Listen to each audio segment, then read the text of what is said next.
Quick video today, lads. Now, before we start blasting through some more lucid dreaming theory and techniques, I want to make sure you idiots know about the two main types of lucid dream. Or to put it another way, the two ways of initiating a lucid dream. A dream-initiated lucid dream is probably what you are most familiar with. It's when you suddenly become aware that you were dreaming from within a dream. This is usually achieved by setting an intention or other daytime practices to make this realization more likely to happen, such as reality testing and logging your dream signs, which we covered in a previous video. A wake-initiated lucid dream involves maintaining that conscious awareness as your body falls asleep and you just enter the dream while already lucid. Now, this might all sound a bit wild. Did you see what I did there? But this is a real, almost out-of-body experience, and it's considered by many lucid dreamers as an advanced method. I think that's an unfair assumption, and it's definitely achievable for beginners. In fact, one of the main reasons I started this channel was to make videos about wilds. It's one of my favourite ways to lucid dream, and I really want to make it as idiot-friendly as possible. There are many different guides and techniques out there for wild induction. Some are overly simplified and not explained very well. Wild. And others suggest that you have to spend up to an hour trying to visualize every muscle in your body relaxing before you can enter a dream. This is complicated and unnecessary. You do not need to induce sleep paralysis to experience a wake-initiated lucid dream. I'll talk more about sleep paralysis another time. Just know that it's completely avoidable. I've never had it happen to me once while attempting to lucid dream. And on any rare occasion I have experienced sleep paralysis, it's been grand, like, no bother, nothing to worry about. I'll also go through what I like and dislike about all these techniques and show you some of my own favourite ways to experience a wild. In fact, the most complicated part of inducing a wild is probably timing the technique.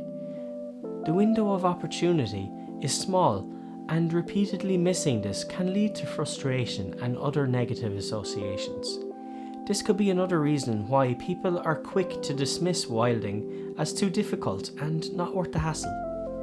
So keep up to date with the channel to finally learn how to correctly time your attempts, what to look out for, and what to expect.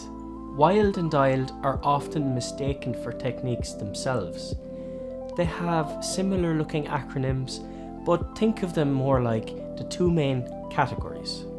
Remember, the I stands for initiated, not induced.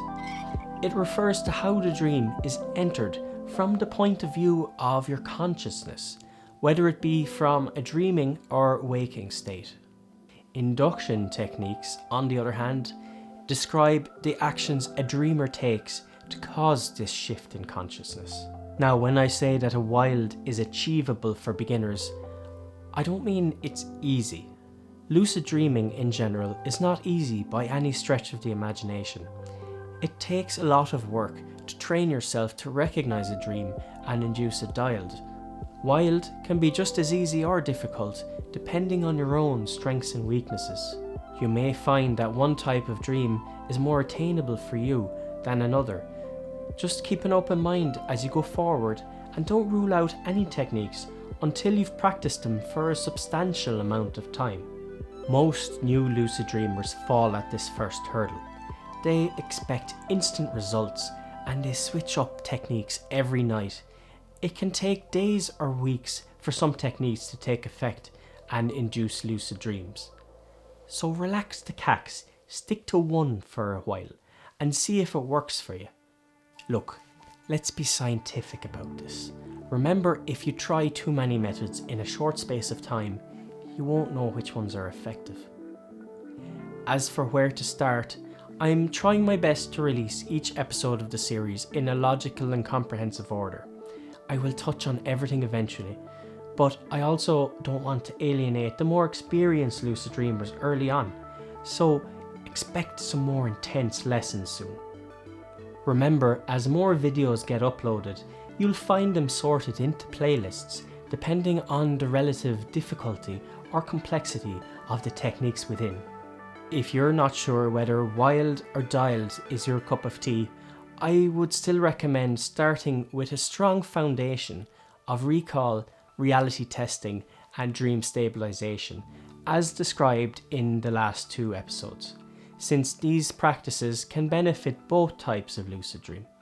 The major differences between wild and dialed can be summarized as follows.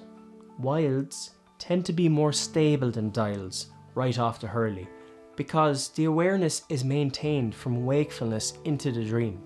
Dialeds rely more on perspective memory and may be easier for more suggestible individuals, especially if you are able to fall asleep quickly after setting your intention. Wilds require more focus and discipline in the moment, and might be more suited to people who wake up often during the night. As I mentioned before, finding the right moment to induce wild is half the battle, so in the next episode we'll be looking at sleep disruption, how to approach it in a healthy way and why it's necessary. Thanks for watching, and don't worry, by now the next video should be pretty close to being done as well. So like, subscribe and click the bell, and I'll see you all again very soon.